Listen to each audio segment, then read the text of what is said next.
Você tem medo da morte, Cortã? Eu tenho medo, mas não tenho pânico. Né? Há uma diferença entre medo e pânico. Né? O medo é quando você fica em estado de atenção. Né? Eu sempre digo, eu tenho repetido isso com frequência, a morte não é uma ameaça, ela é uma advertência. Uhum. Ela diz, você mortal sendo, cuide-se para não desperdiçar aquilo que você tem, porque cessa. Sim, sim. E nesse sentido, o medo, sim, o medo é algo que é absolutamente importante, que se tenha de qualquer coisa. Eu tenho medo de cair, eu tenho medo, né, de perder a saúde. Medo de cair mesmo? Claro, eu operei o joelho direito, coloquei prótese, e portanto eu preciso, entre a última vez que conversamos e agora, eu estava um dia na Praia do Forte, Salvador, após uma palestra, estava com Cláudia, com quem eu sou casado, e ao final da palestra, para desestressar, a gente, como fazia vez ou outra, foi correr. Uhum. E eu fui correr na areia e não notei que tinha um banco de areia. Caí e bati o joelho direito. Não há fratura na região, ela é quase isso, é no subcondral. Fiquei quase um ano de cadeira de rodas, trabalhando, viajando, fazendo o que tem que fazer. E hoje eu tenho que me cuidar, né? Isso significa que o medo é um estado de proteção.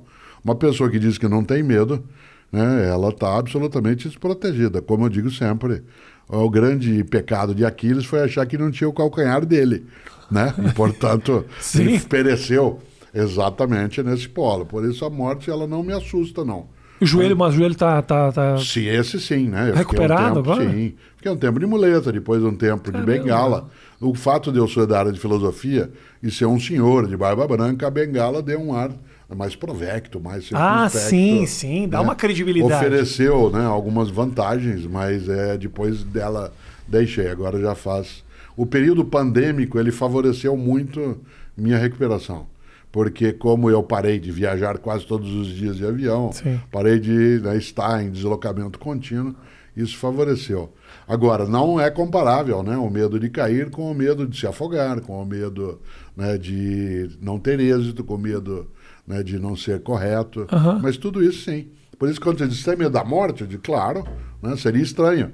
Aí eu teria que ser alienado se eu não tivesse esse tipo de medo. Mas pânico não tenho. Né? Porque o pânico é aquilo que te coloca em estado de imobilidade. Né? Nesse sentido, sim, o medo está aí, eu não gostaria. Eu prefiro a clássica ideia do Woody Allen, eu não tenho medo de morrer, eu só não quero estar lá quando isso acontecer. Eu tenho medo, eu fico, a fantasia que mais me apavora não é a minha morte, é, por exemplo, meu filho.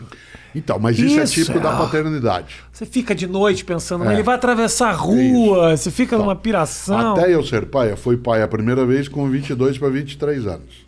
Depois a segunda com 24 para 25 e a terceira com 31. Até o primeiro momento de paternidade, eu tinha um pouco de temor da minha morte individual, exclusiva.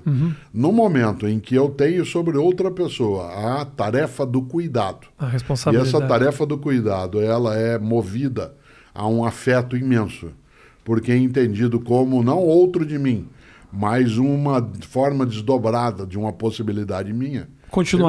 Uma continuação. Evidentemente que eu não conheço ninguém em sã consciência que após ter sido mãe ou pai, ou ter de cuidar de alguém, mesmo que não seja de geração biológica, não tenha entrado em estado de tensão, né, com essa situação.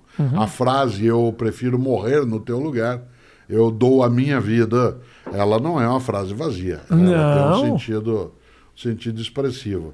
Agora, uma das coisas que nós temos de fazer é, Rafinha, formar as crianças para que elas lidem com a perda. Nós não podemos fazer com as crianças aquilo que, de uma certa maneira, o mundo hoje digital, ele dá a ideia de que você pode ter ou uma second life, no sentido de usar uma expressão de um modo antigo dentro do mundo digital, e segundo, de que você pode resetar as coisas. Não.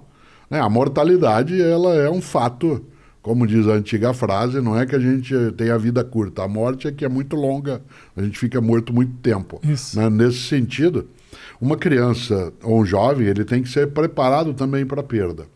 Um dos equívocos dos tempos mais recentes é que, em nome de poupar uma criança dela passar por algum tipo de desconforto psicológico, ela acaba sendo iludida em relação à vida. Né? Então, de repente, autoestima é diferente de autoengano. Né? Induzir alguém a autoengano é algo muito perigoso. Se eu quero que minha filha ou filho, como é o meu caso, ou filhos e filha, ou meus netos e netas, que eles sejam capazes de ter com a vida uma relação, né, muito mais persistente, eles têm sim de ser preparados para aquilo que é a perda da prova, a perda do afeto, a perda do amor, a perda de uma pessoa.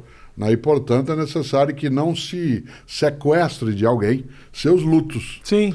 Porque se sequestrar as possibilidades de luto da pessoa, ela não consegue lidar, né, com essa condição. Então, é preciso cautela.